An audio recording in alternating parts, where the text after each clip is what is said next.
they would take the high mountain fortress so easily. Gunther replies that these kobolds are so useless. Richard tells them that he has inspected the building from the inside. There is a lot of space here, more than enough to set up a lair. The facilities in the fortress are well equipped. There is also a great field of view. They can see everything a couple of miles around. After a while, the boss pulls out a card and reveals it to the others. He appeals to everyone to listen to him, because they will now hold the first combat meeting. The barbarian standing next to him does not understand and asks if they really need to fight again. Richard explains that the high-altitude fortress is at an altitude. It is easy to defend and difficult to attack. There is also a plentiful water source nearby, so this is a great place for a base. If this place was occupied by kobolds who have no strengths, it's likely that they really have a large army nearby. One barbarian intervenes and informs them that their leader was released a minute ago. Won't it come back to them in the future? And what if he really brings an army with him? Richard replies that they have spent a lot of money on weapons and equipment, so it's time for their people to get together and earn some minted. He takes out a gold coin and says that it is better to attack them all at once than to remove one by one. He tosses this coin and catches it while it was falling on the card. The coin falls on a certain object on the map. Richard says they will just kill them all in one fell swoop. Night, crescent moon. Someone says that today's soup with potatoes and bacon is very tasty. Gunther turns to the boss and says that so many days have passed, so why haven't these bandits done anything yet? Richard, who eats appettingly, replies to her that she is too impatient, and that haste will spoil everything. One of the barbarians says the boss was right. Another reports, pointing out the window with his finger, that there is a combat unit nearby, and it looks like they are planning a covert attack. Richard gets up from the table with the words "Here's the money" and orders everyone to get ready for battle. Richard looks through binoculars at the camp and sees that people are sleeping there. He says they decided to sleep during a sneak attack. He assumes that these must be the goblins that the kobold called. He would simply use this opportunity to establish his supremacy over the high mountain fortress. Then he gives instructions and says that he will take only Gunther's squad with him, and the rest together with the trolls will guard the fortress. The barbarians do not hesitate to agree and obey. Richard suggests finishing it quickly. Gunther says they will. Barbarians approach goblins sleeping without hind legs in tents. Gunther opens one tent and kills the sleeping goblin inside with his sword. Everyone wakes up from the noise and the battle begins. Meanwhile, the observer Richard thinks that the Highland barbarians have excellent individual abilities, but their teamwork leaves much to be desired. The main problem is that they do not have proper training. Strength alone will not make them qualified soldiers. On the battlefield, Gunther orders the barbarians to stay in the hollow. They will destroy them in one move. Richard continues to reflect and concludes that now these barbarians have become elite soldiers, able to organize their forces. The system has given them more than just an increase in strength. One barbarian calls them, looking at the defeated goblins, a bunch of losers. Suddenly he loses his balance because the ground is shaking. They don't understand if it's an earthquake. Suddenly, a huge goblin with horns comes out of the ground, which is called dragon goblins. He has a double-sided axe. The barbarians are blunted. One says what kind of Hulk it is. He even has horns. Another tells the others that it is a goblin with dragon blood.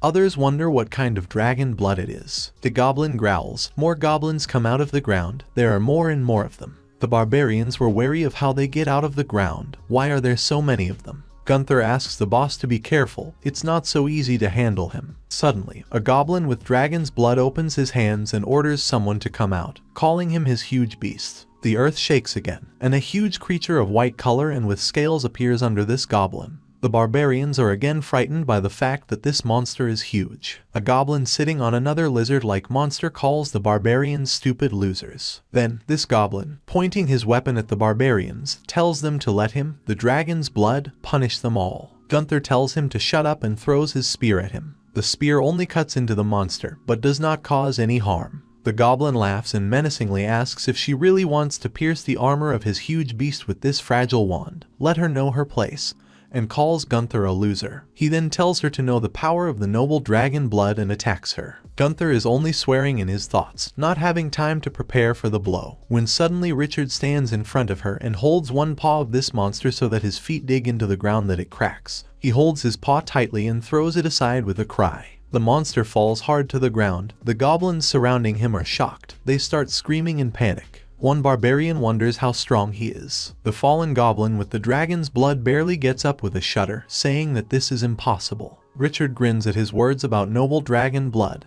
He laughs and says sarcastically, maybe his nobility will give up. The goblin only gets angry at this and, gritting his teeth, asks if he really thinks that this is enough. He stealthily picks up his weapon and wants to attack Richard sharply with the words that he will never give up.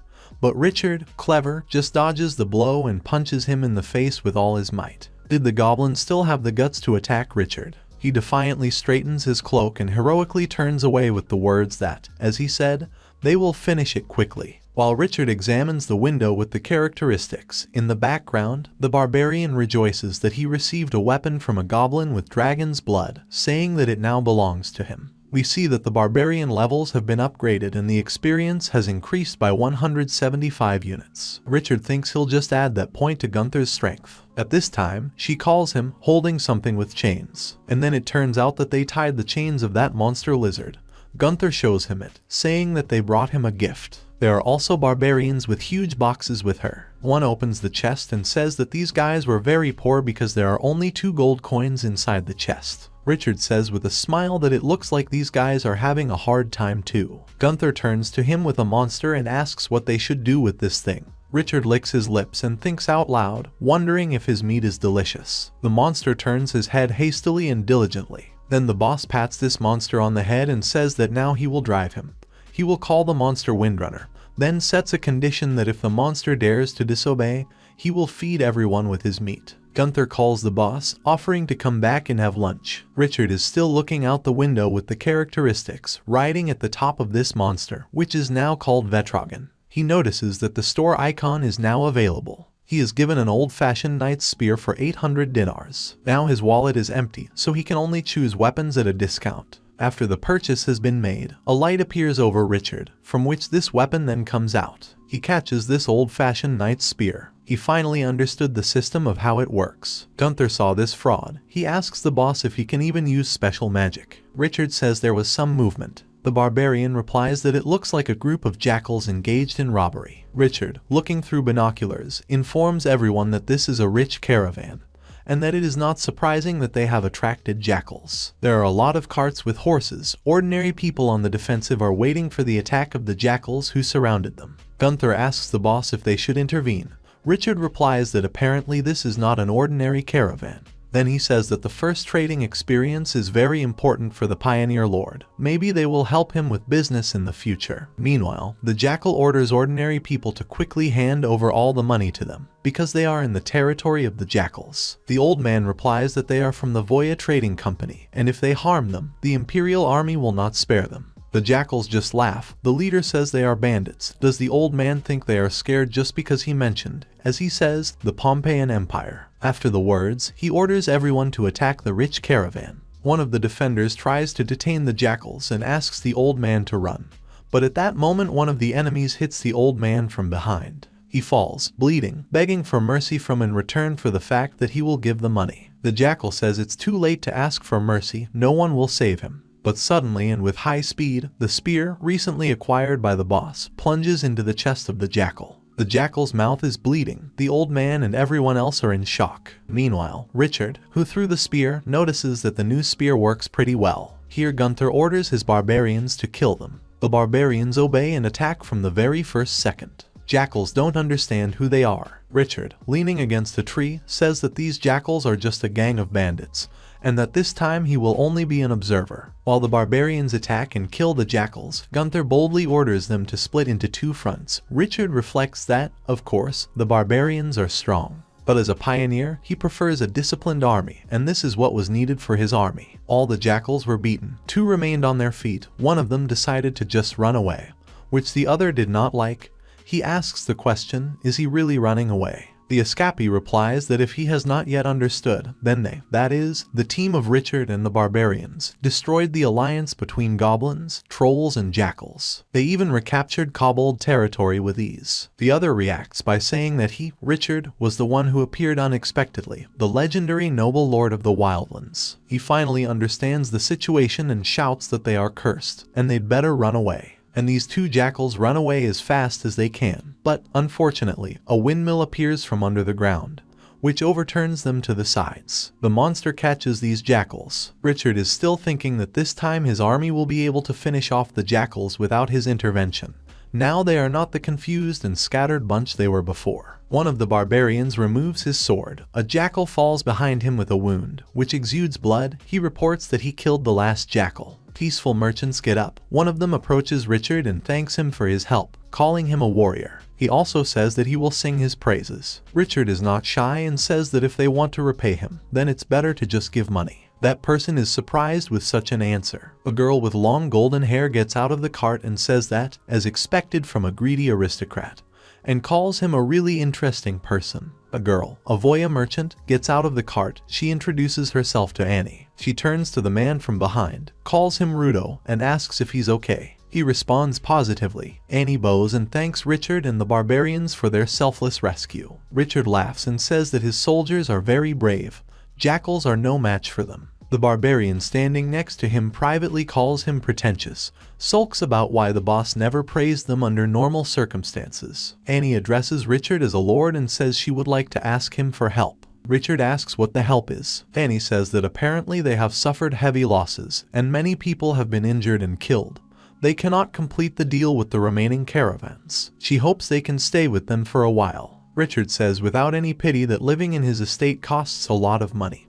He boasts that in his homeland this estate is called a 5-star hotel. Annie replies that she wants to use money and weapons as payment. She then orders Rudo to bring this thing. Rudo obeys and brings a turquoise ball with stars. Richard asks what it is. Annie tells him to look carefully. The ball flies up and increases in size. Annie says it's a communication crystal. She uses it to send their trading house a message for help. Richard asks when the reinforcements will arrive. She replies that they need at least 3 days, because this place is too far from the city of Harem. The cunning Richard is still thinking in his head that this is not an ordinary caravan. When his business starts, he will be able to earn a lot of money. Then he tells them to go with him, and that he, Richard, the lord of the Highland Fortress, will never refuse friendly guests. Annie asks him to take care of them. They arrive at the fortress. Richard watches as the people from the caravan settle down on the street, bandaging the wounds of the sick. Annie asks Rudo to give the potion to the wounded soldiers. Rudo obeys. She pours the blue liquid from the cone into a huge bucket. Richard, watching the action, realizes that this is a legendary healing potion that was inaccessible to him due to the low level. The characteristic of this potion: a high-level magician personally blessed the creation of this potion. It is also supplemented with the magic of a medium-level magician. Its effect is instant healing of a wounded person, and if you increase the dose tenfold, he will be able to revive a dead man, and this potion costs 50,000 dinars per bottle. Richard remembers all this information, especially about the price, and realizes that, as he expected, this is a very unusual caravan. Night falls. Annie asks Rudo if he has checked all the victims. He replies that they have no problems with finances or things, but half of their group is either injured or dead. Annie reacts sadly to the response, calling the victims poor people. Rudo here says that, fortunately, Richard saved them, otherwise the consequences would have been enormous. Annie asks Rudo what he thinks of Richard. He replies that, of course, he is a great lord. When the jackals attacked them, they were already in a desperate situation. But suddenly his soldiers appeared and immediately turned the situation upside down. His soldiers are very strong. Then he concludes that their troops are not standing next to them. Annie agrees and says that they survived thanks to him. At this time, Richard thinks about the soldiers of the caravan, that they are well equipped. It seems to him that it looks more impressive, against the background of 4 barbarians fighting for weapons, because they can't share it. Richard looks at them and continues to reflect that this time he not only received the caravan armor without paying a penny, but also Fred's battle axe as a reward from the system. Then, smiling, he concludes that his soldiers have also grown up. Suddenly Gunther comes to the boss with the words that something has happened. He asks what kind of panic she has. The barbarians also turn to her. Gunther finally says that right now she saw a large armed group of half-human, half-horses heading towards them. Richard doesn't understand what kind of half-humans and half-horses they are. People with the torso of horses are really approaching them. Half-men and half-horses are approaching the gate, led by a girl with silver hair named Heather from the Storm clan. She has a sword in her hand. Suddenly spears fly towards them. They fall directly to the ground below them.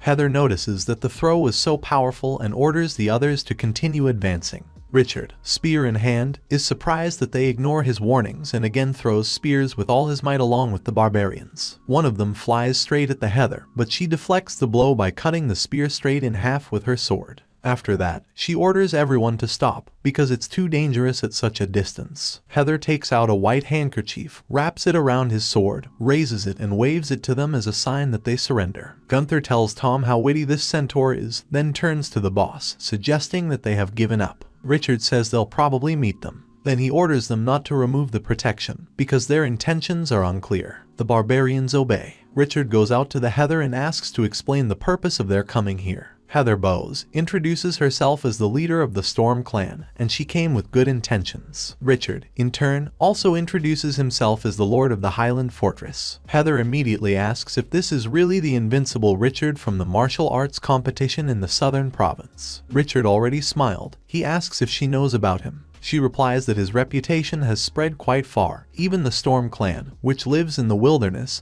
has heard about his achievements. Richard says with a cute smile that this is an undeserved reputation. Then Heather holds out a piece of wood and says that they have come to tell him something important. Richard takes this board and asks what it says, because he can't read anything. Heather replies that the locals want to create an army, so they sent her this invitation. Other barbarians approach Richard, while Heather continues to say that the Highland Fortress used to belong to kobolds, and since they are now forming an army. Here Gunther interrupts her and says that the locals have always hated the conquerors, and she assumes that Richard understands what this means. Richard squeezes this board with one hand so that it just breaks into small pieces. He says that they want to win back a high mountain fortress. Here Heather says that he is right, and that they, the kobolds, have also enlisted the help of shamans and sorcerers, and their power should not be underestimated. Richard begins to speak, assuming what she means by this, but then Heather, bowing her head, kneeling and placing her hand at her chest as a sign of respect, openly says that since he will face great difficulties,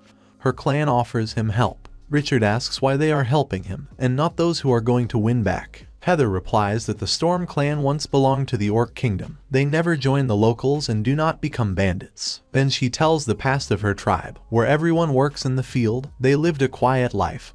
Her people had good manners and an amazing culture of poetry and chronicles. Someone painted, someone played a musical instrument. Now they want to count on a powerful lord to bring back the glory days of her clan. Next, Richard looks into the window and says that since the system receives their requests, it means that they really want to join. He looks at the characteristics of Heather, where it is written that she is afraid of fire, knows how to use a long and short bow, as well as a heavy machete. He says these centaurs can fight from a distance. He brings both to the estate and introduces the leader of the Storm clan, Heather, and says that, to be honest, they brought some pretty bad news. Annie asks how the bad news is. Richard replies that kobolds and jackals will declare war on them again soon enough. Annie is alarmed and asks how Richard thinks how soon this will happen. The Lord thinks and answers that at least 10 days. After these words, Annie and Rudo worry and think about what they should do next. And Gunther and Russell are happy that there will be more victims. Heather reports that although the locals already have an army, it includes many different races. They have exactly divided the work and are preparing food for the army,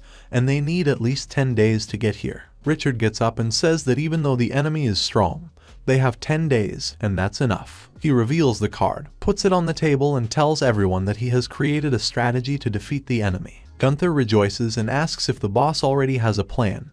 Can he tell them too? Richard replies that they will find out when the time comes, but for now they don't worry. He turns to Miss Annie, saying that to meet such a formidable enemy, he has a request for him. Miss Annie tells him to talk. He voices his request. He wants to borrow 500 gold coins from Annie. She calmly says that it's no problem. If it helps, she will give 500 gold coins to him. Richard, bowing slightly, says that the Highland Fortress will always be grateful for her generosity. Night. Richard asks Heather if centaurs are good with onions. She replies that the Storm clan has the best archers. Richard looks through the weapons store through his window.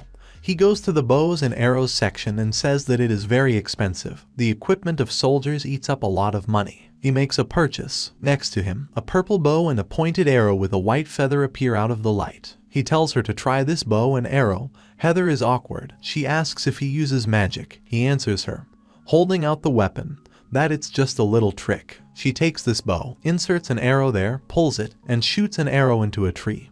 or rather into a bee that was flying there. Her body split into two. Richard praises her, saying that, as expected, her technique is excellent. These centaurs will strengthen the remote defense of the Highland fortress. Heather bows and thanks Sir Richard because she hasn't used such a heavy bow in a long time. He smiles back at her, laughs, and says that tomorrow she will be able to train. Suddenly Rudo runs to the sky and says that something is wrong. Rudo gets down on one knee and says they've found the caravan reinforcements, but it looks like they've been attacked. Richard calls Heather to find out what happened. Annie looks at the wounded people, tears flow from her eyes. She calls the attackers vile jackals. Richard arrives and asks Miss Annie about what happened. She gets up, turns to him and says that it looks like all the reinforcements have been destroyed. There are many corpses lying on the ground. Richard tells her that the high mountain fortress is not safe right now, so he suggests that she send the caravan back to the city of Solon. One of the wounded says to take healthy soldiers and horses. Even if they meet jackals, they will quickly lose to them. Miss Annie disagrees, saying she can't leave the wounded members of the caravan because they risk their lives to fight for her. Greedy aristocrat Richard says that in such a dangerous situation,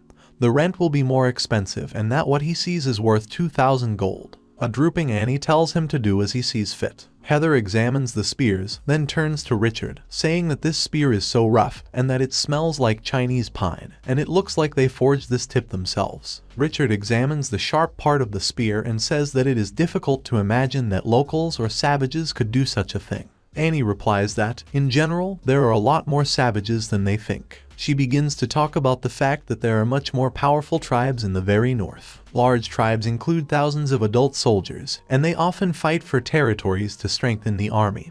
They forge their weapons. Their strength is not comparable to the local savages. Heather turns to Miss Annie. Does she mean that the caravan was attacked by ice aborigines? Yes, she answers in the affirmative. Right now the local kobolds are gathering an army, and she is afraid that the appearance of the ice aborigines is a mismatch. Richard agrees and says that they too have joined the war. Gunther ambitiously says that it's better for them to come all at once, so that she can take them out in one blow. Richard says Gunther is right, they'll just catch everyone at once. 10 days later, the centaurs rush to Richard and report that they have discovered enemies. Richard asks where they are now. He replies that they have settled at the foot of the mountain, about 50 miles away, and it looks like they are going to attack tomorrow. Richard is happy with this news and says that they have been waiting for so long, and the time has finally come. Richard menacingly pulls out his sword and orders his army to get ready. It's time to fight. He raises his sword high above his head and says that they will cut off their heads and drink from them. The barbarian army is enthusiastically ready for battle. They are advancing loudly with their weapons. Centaurs prepare a bow with arrows and stomp their hooves. Richard puts on his armor and notices that it is very heavy. Miss Annie turns to him and asks what his plan is, how he wants to act. He replies that first let them shoot all the arrows, and then attack. If they kill 100 people, the rest will fall by themselves. Rudo and Annie are surprised that this is the whole plan that Lord was talking about. Miss Annie tells him that they have at least 600 soldiers on their side, and this is 6 times more than the people in their front. Richard, standing powerfully, says that everything will be fine, and don't let them worry. Numerous goblins are walking through the mountains and rocks, led by their jackal leader, riding another jackal beast and saying that if these are all the soldiers that the Lord has, then they are asking for death. Then he turns to the kobold, calls him Chief Doghead, says that this time they need to defeat them as soon as possible. He replies that there is no need to hurry, because their leader, that is, Lord Richard, is quite strong, and then barks. They see through binoculars as Richard stands next to the beast Windrunner. Then the leader says that this time their army is assembled. They must crush them. They are all, both jackals and goblins, headlong, attacking the fortress. Richard, ready for battle, says that God gave them life, but, unfortunately, they do not value it. He raises his weapon and orders everyone to get ready for battle. Meanwhile, the army of jackals also go only forward and receive orders to bite them to death. Heather pulls an arrow into a bow. The other centaurs do the same, as soon as they receive the command to shoot. Everyone obeys and releases arrows at once. Arrows hit one jackal. Armed and protected goblin can deflect arrows with a shield. 2 huge camps are attacking each other with orders to kill each other. Goblins swing and also shoot with whatever they can, both swords and spears. The beast monster Vetrogan easily reflects them. The barbarians also fight confidently. without fear of enemies. As soon as the distance between the camps remains very small, the earth cracks sharply, from which the goblin with the dragon's blood comes out. Someone calls him Zhui Feng and asks him to show everyone how good he is. The wind dragon beast jumps with Richard at the top and with the weight just falls on the goblins, destroying them. Richard strikes one goblin with a huge weapon, similar to a fork. Another goblin cuts with an axe rustle. Gunther just takes and divides the goblin's body with his sword. They give the order to kill everyone and leave no one alive. A huge wind dragon kills jackals with its paws. Two goblins with weapons attack Richard sitting on top.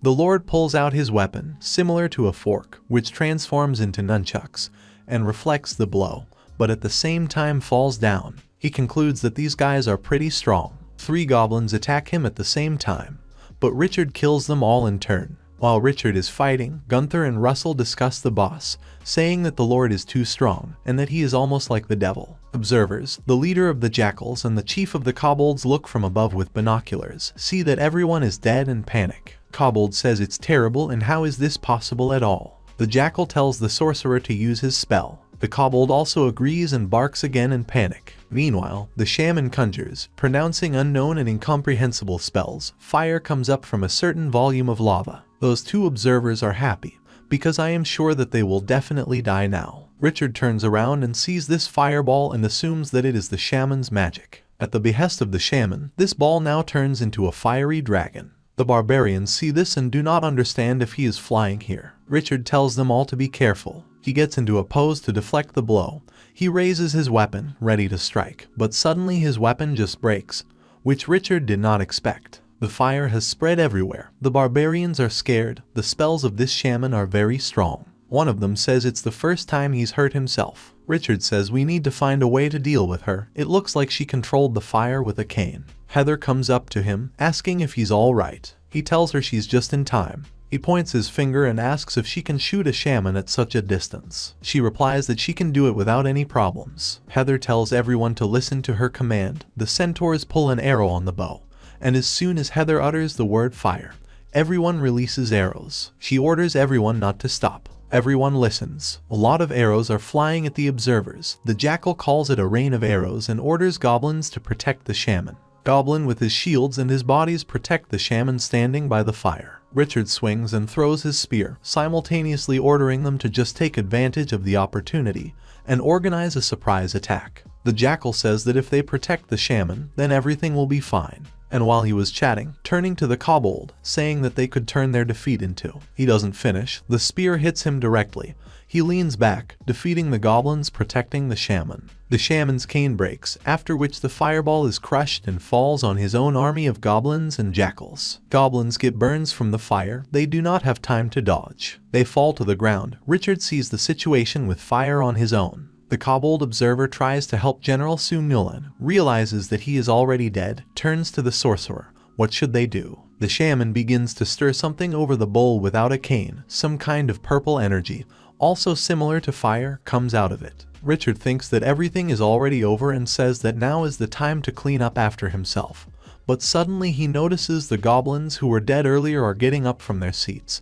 They have been possessed by the shaman's magic. Richard assumes it's blood magic. All goblins and jackals abruptly stand up and attack them without weapons. Richard swings his sword in a random trajectory in front of the jackal, after which the jackal's body simply split into parts. At the same time, the attacking 3 goblins die in the same way as the jackal. Richard tries to get further. Gunther also fights with goblins, killing them with his sword. Richard reaches the shaman and says he finally caught them. The kobold says it's over and barks again. The shaman sits on the kobold, and they try to escape. Richard asks if they really just want to run away. He takes off his helmet and throws it at them. The shaman falls off the kobold's shoulders. Richard approaches him and menacingly repeats again that he caught him. The shaman turns his head. Richard laughs and says that he did not expect that he would turn out to be a witch. Ickard, who has grabbed the shaman by the tail, asks Gunther what's wrong with Nat. She replies that Nat has a very serious wound. He needs a doctor. Richard throws a shaman into the ground and tells him that he has killed many people. He orders them to be saved.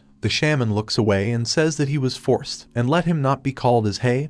His name is Model. Richard, with a menacing face, asks that he also dares to argue with him, and says that he may not believe, he will make the boss suffer in all possible ways. The shaman immediately panics, shakes his hands and says that it is not necessary, and that he will do it. The shaman conjures near Nat, he wakes up abruptly, moans, moves his hand. Everyone is watching him closely with surprised and expectant faces. Someone says that the wound is healed, and that it is amazing. The shaman leans back and says she's tired. The barbarians have surrounded Nat.